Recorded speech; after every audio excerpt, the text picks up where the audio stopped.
Hey guys, I am finally home and it feels so good. I've missed my bookshelf so much because they're gorgeous and they're filled with books. Because like literally, you guys can't see it when I film in my dorm room, but I have books stacked everywhere.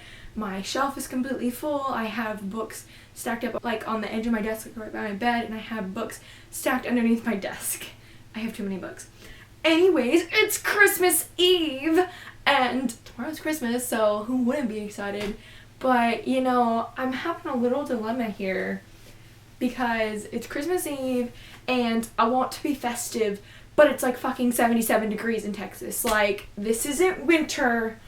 What's going on? Like, literally, I'm dying every time I step outside in this sweatshirt. I'm wearing running shorts right now because it's hot. It is so hot. Like, this isn't winter. I don't even know what this is. I guess, like, to quote Phineas and Ferb, it's so winter. But you know, Texas is crazy, but supposedly it's supposed to start getting cold over the weekend, so I'm super excited for that. Anyways, finally with a book talk, and I'm super pumped about this book. And this book is Mistborn, The Final Empire, book 1 by Brandon Sanderson. Woo!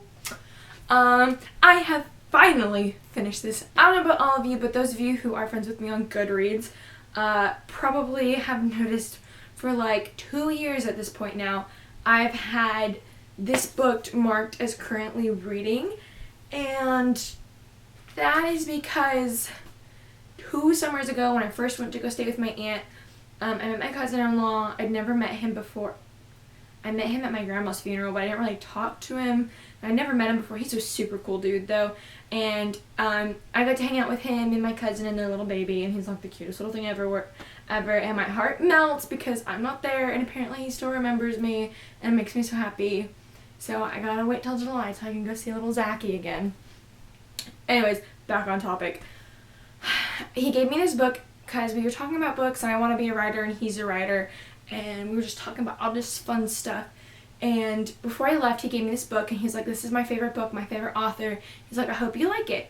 So I started reading it on the plane ride home, and then I got home, and then I got distracted by other books. I put it down, and then I picked it back up this past summer.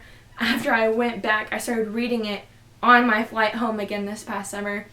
And then I had to put it down because we were reading other books for my book club, and I was like, I need to read these first and I'll come back to this. And so I just like completely lost track of where it was in the book. So I had to completely restart it for a third time, but I finally finished it, and I'm so proud of myself, and I love this book. Like, it was flipping amazing. Like, this just makes me want to get back into fantasy because it's been such a long time since I've read a fantasy book. Because we've kind of been like on a contemporary kick lately, so I'm like reading a lot of contemporary, which I don't even really like contemporary. So, but anyway, so it was nice to finally jump into something that wasn't, you know, could be possible in real life. Oh yeah, it was so amazing. The characters in this story are just so flipping amazing. I loved every single one of the characters. I love Brandon's writing. Oh my god, like, oh, I just love them all. Like, Kessler, I hope I'm saying it right, because that's how I've been pronouncing it for however long I've been reading this book. But I love him. Like, he is my favorite character out of all the other characters. I like Doc, too. Doc's pretty cool. And I just love it. And he was like, oh, he's just like, I don't know how to explain it. I just, like, loved him. And not gonna lie, I kind of, like, developed a little crush on him because why not? Like, oh my god, I love him. But then, freaking course, you know, all authors have to go and break my heart. And, you know, you can't do that because it hurts. It hurts so much when you do that to me. And they killed him off, and I wanted to cry, but, like, I didn't cry because I kept thinking, I'm like, he's gonna come back. He's gonna come back. He has to come back. Like, he's survived all this crap already. Like, there's no way he can't come back. But he didn't, and that was super depressing, and I kind of died a little inside. And then when Vin and the rest of the crew are in the hideout, and I don't remember what it's called. It's like a chimera, something like that. Whatever the creature was, that was Lord Runex, something, whatever. He eats Kelsler's bones. He's Kelsler, and like my heart dropped because I was like, oh my god, he's alive. He has to be alive. But then he's like, no, he can't be alive. There's no way, because I ate his bones. Like, in order for me to take your shape, you have to be dead. So I was like, crap. But then like Marsh was alive, and he made everybody think he was dead. And so I was like, so Kelsler could be alive. But then, you know, that whole thing was shot down because there's no he's alive. And I'm super upset now because I was looking forward to hearing from him for the rest of the trilogy. But now I'm dying inside very much. I love the world building in this book. And, like, he had to put so much thought and everything into this, like, world building and these characters. And oh my god, I loved it.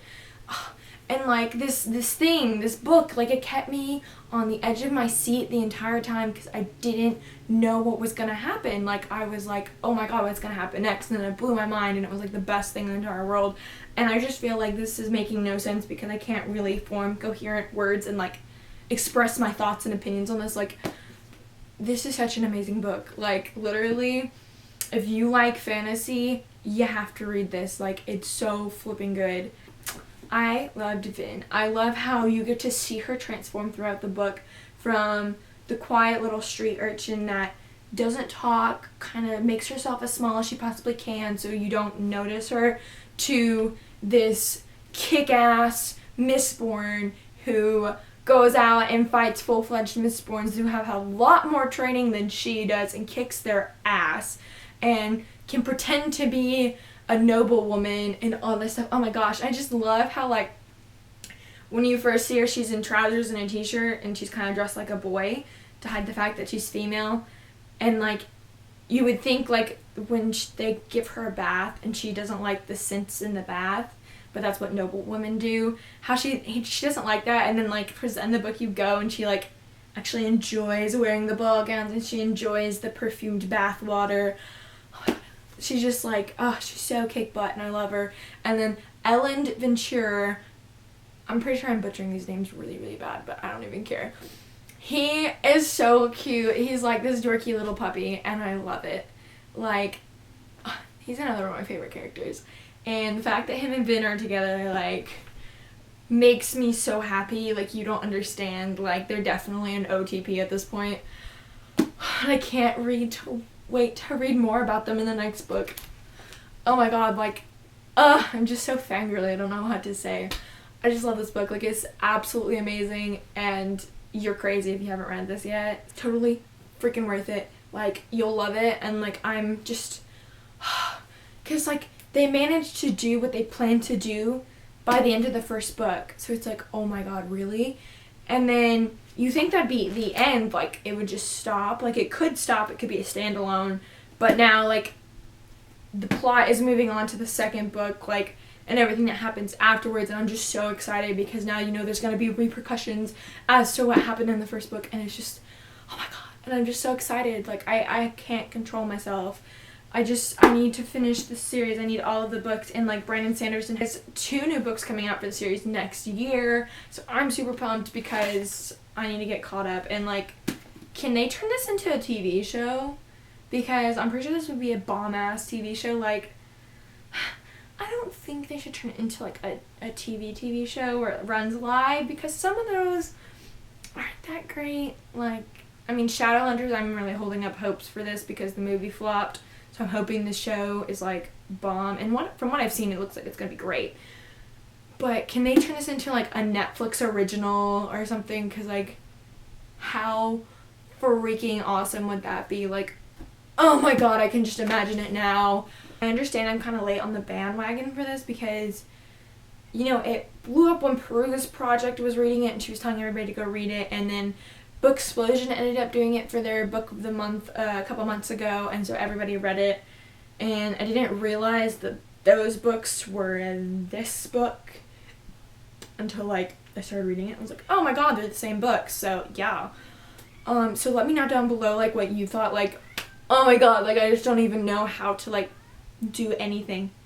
There's a cat outside my door. so good. So anyways, that's about it. Yeah, there'll probably be another video up tomorrow with my book haul if I get any books.